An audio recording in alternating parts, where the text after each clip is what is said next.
This gameplay video is brought to you by very generous patron Shuffles. This has to be one of the most exciting commanders from the set, and I'm very intrigued to see what ideas people come up with for this one. Dominaria United releases soon and brings with it Ratadrabik of Urborg, a black-white 4-mana 3/3 zombie wizard. It has Ward 2 and zombies you control have vigilance. Whenever another legendary creature you control dies, create a non-legendary copy that's a 2/2 black zombie in addition to its other colours and types. An absolutely insane commander, and I can't believe it doesn't exile the creatures from the bin, to be honest, but we'll make plenty of use of that caveat later. As you can tell just from reading the commander, this is very much a creature-based deck we're going to be building here. We want to play creatures with powerful abilities that we can sacrifice and reanimate to get copies of them whenever we want. 28 creatures in this deck, all but one of which are legendary, so let's kick things off with one of the sub-themes of the deck. One of the small sub-themes of this list is Aristocrats. If we're going to be sacking our own stuff anyway, we might as well get some drain out of it. So the brand new Elas Il Core is here to slowly whittle away our opponent's life. As is Kumbal Console of Allocation, a great commander in its own right and triggers every time an opponent plays a non-creature spell. Iara drains for 1 every time a black creature enters under our control. Most of our creatures are black in this deck, and this doubles up as a little bit of card draw and a slow sack outlet too. Orzhova is similar in that it's both a sack outlet and some slow drain on our opponents too. The god Athreos can have a target opponent lose 3 life or give us our creature back. I'll go over keeping creatures in play in a short while. And finally there's the powerhouse that is Sir Comrade. Whenever another creature is put into the graveyard from anywhere, or a creature leaves our graveyard, it deals 1 damage to each opponent. With all the sacrificing and reanimating we plan on doing, the damage from Sir Comrade will mount up very quickly. Kakusho is not something our opponents are going to want to deal with twice, but they're going to have to in this deck. We play the original, sack it to drain our opponents for a total of 15, and then we can sack the copy that we get, taking us up to 30 extra life after draining each opponent for 10. And that's before we've even reanimated the original card. Then for all the life gain we'll see from our Aristocrats, Vito can see it too and turn it into more damage on our opponents. A card I have very little experience with because it didn't work on Magic Online for a long time is Blade of Selves. Blade of Selves gives the equipped creature Myriad, meaning if it's on a legendary creature, you swing in and get 2 copies.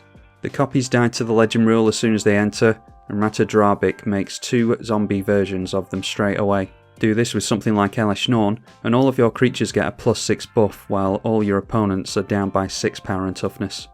One of the best creatures to include in this deck is Teysa Karlov. Teysa will see the original creatures die, and trigger the commander an additional time, meaning you get another token out of the deal. It's worth quickly mentioning another few permanents that can land as additional tokens as well. Anointed Procession, Song of the World Soul, and Kaya Ghost Hunter. Also noteworthy that Kaya the Inexorable would be a good include in here. But anyway, the point being, the more token copies we can get, the more death triggers and ETBs we can land. So if we look at the next card, God Eternal Oketra, killing Oketra off with Teysa and our commander in play will dump 2 copies of Oketra into play, meaning that we get 2 4/4 zombies every time we cast a creature. Get through the next few turns and you can replay the original after drawing back into it, and now your opponents have 3 God Eternal Oketras to worry about. Or how about Aeol the Dawn Sky? When this dies, look at the top 7 cards and put any number of non-land permanents with total mana value 4 or less from amongst them onto the battlefield. You'll do this twice with Teysa in play, meaning you get a whole slew of free permanents straight off the top. Kakusho obviously benefits greatly from Teysa as well, but so does another legendary dragon from the same set, Yosei the Morning Star, tapping down a total of 10 permanents and keeping 2 players from untapping on their next turn. Now this is all well and good, but none of it works without a sack outlet. We want to be able to control exactly when we send our creatures to the bin, and get those token copies out. Luckily we have quite a few available to us here. Aili sacrifices creatures but also gains us life, which pairs nicely with the Veto I mentioned previously.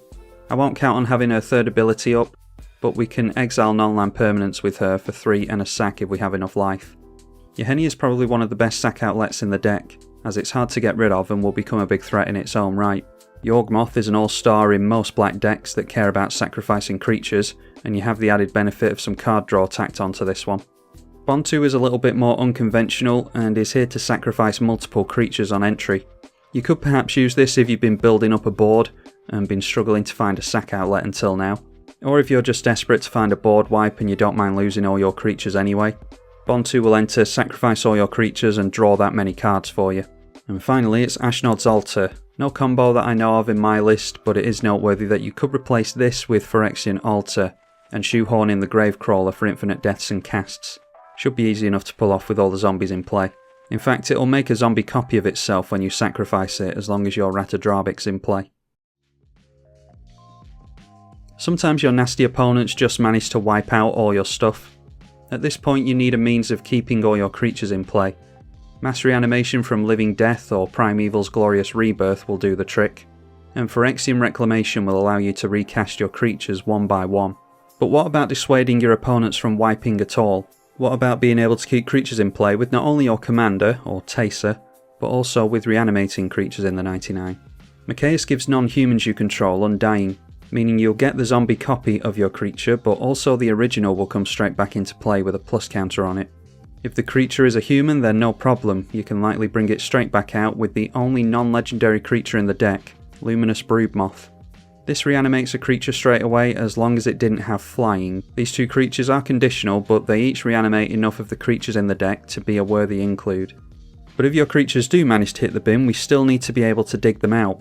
Every time we cast an artifact or legendary spell, Tashar will reanimate a small creature for us.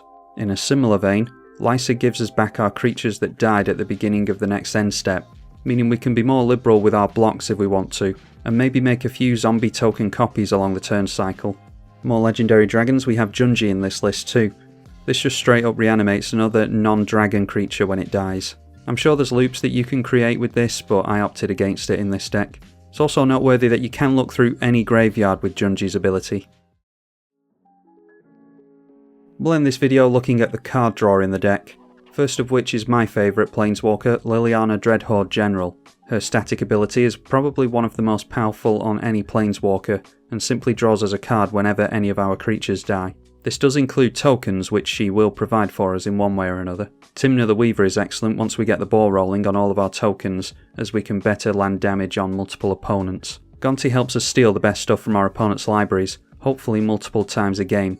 And Mangara might be more of a pillow fort creature than it is a draw engine, but occasionally you will get a player that just goes hell for leather and doesn't think about how many cards they're giving you. This makes Mangara smile. Plum the Forbidden acts as a strange type of sack outlet if you're eager to draw cards, but acts best as a response to board wipes, I find. If you're about to lose all your cards anyway, you might as well stock up your hand.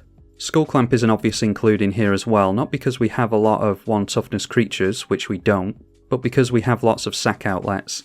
Skullclamp isn't as broken in this deck as it is in many others, but it still draws a ton of cards until it's removed. And then Dark Prophecy and Necropotence are our 2 card draw enchantments. Dark Prophecy draws us a card and loses us life whenever a creature of ours dies, including tokens. Note that this isn't a May ability though, so you need to watch your life total. The same is true for Necropotence, although the downside of this one is that you can be forced to exile cards when you discard, either to a discard effect or a wheel. Just something to bear in mind, but the benefits far outweigh the risks with this one.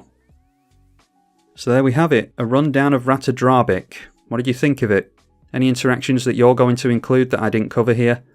The possibilities are plenty with this commander, so give me some cool ideas in the comments section. Huge thank you to the patrons as ever for their support, I couldn't do it without them. Link to Patreon is in the description below. I'm tribalkai. Thank you for watching.